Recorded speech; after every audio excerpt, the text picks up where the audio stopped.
মেয়েটা আজকে কলেজ থেকে তাড়াতাড়ি চলে আসলো। কি জন্য তাড়াতাড়ি চলে আসলো এটা এখন একটু খুঁজে বের করবো। দাঁড়া, এই তুই তাড়াতাড়ি কলেজ থেকে চলে আসলি যে? মানে বাপি, আমি তো কলেজে ক্লাস থেকে আসছি, কলেজে ক্লাস করে আসছি, আমি ফাঁকি দিয়ে আসিনি। তুই তো জানিস আমি প্রমাণ ছাড়া কোনো কথা বলি না। তোর বান্ধবী আজকে তাড়াতাড়ি কলেজ থেকে চলে আসছে, এই জন্য তুইও তার সাথে কলেজ থেকে চলে আসছিস। এটা সত্যি কিনা বল, বল আমাকে।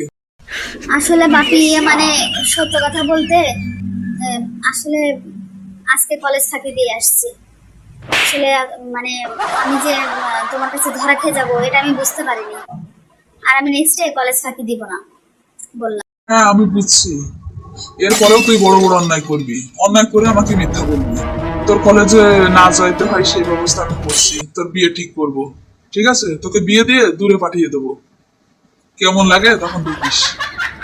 বাপি আমি পড়াশোনা করতে চাই, আমি বিয়ে করতে চাই না। বিয়ে করা মানে বর্তমানে একটা পাপ কাজ করা, আর তুমি সেই পাপ কাজে আমাকে লিপ্ত করায়ও না।